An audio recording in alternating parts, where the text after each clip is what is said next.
Hello, and welcome to the Opes Wealth Management second quarter 2023 markets discussion. I'm Erin, and with me today are portfolio managers Mark Duvall and Louis Odette. It's been an interesting start to the year, a seeming conveyor belt of negative news. Yet the markets, in terms of returns, are telling us something very different. And there's this chasm almost between perception and reality. Starting with you, Louis, can you give us a little story or narrative around what's been going on so far this year? Sure. So it's very strong first quarter for global stocks. That's really follow through from the rebound that began in the fourth quarter of last year. And in terms of the regional leadership, that's been very consistent as far as international developed market stocks leading the way. That being said, under the surface, there's been a little bit of a change where the leadership has moved from value companies into growth companies, largely in the form of large technology companies, where their executive teams have indicated a willingness and a strategy to adapt to a new economic environment. And then, although the stock market has gotten most of the headlines and attention, it's been a pretty decent quarter for bonds, cash, and alternatives, so pretty much across the board. One of the biggest stories of the year, if not the biggest, biased given our locality in Silicon Valley Bank. Mark, could you give a little bit around what happened, the why, and even more importantly, what we see that impacting going forward? Yeah, I mean, banks always have this mismatch between short-term deposits and long-term loans.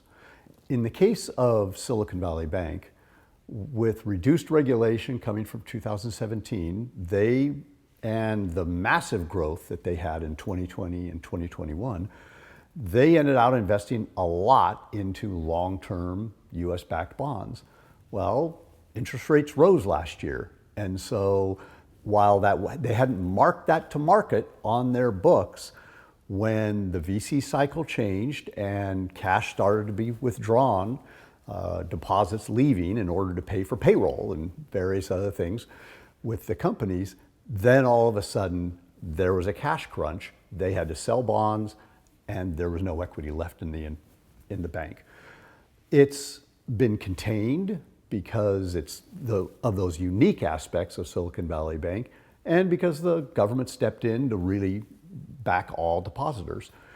And we're then seeing a couple of other things resulting from this. We've just had earnings results from the major banks, and they were actually quite good for the first quarter, and they're taking in deposits. And at the same time, there's been a shift from depositors a little bit more into money market funds, where they're getting paid a little bit more, and they're investing into bonds, short-term bonds, and not quite taking the same risk that comes with the overall bank balance sheet. So not at all surprising that there's a common thread from quarter to quarter in terms of the main topics we're covering. Last quarter, inflation, Fed policy, valuations, and dollar. Louis, could you give us now a little bit of a preview of what are we seeing going forward over the course of the next quarter or two, what things we're worried about and what things we see carrying through? Mm-hmm. So I think inflation and central bank policy will continue to be the big drivers of markets from here. The difference between last quarter is that now we've gotten several more data points that have confirmed the downward trend in inflation. So that's a great thing. And the labor market, there's also been some encouraging data there showing that it's starting to work out some of its issues, still some progress to make there. The other thing on the risk side is the debt ceiling.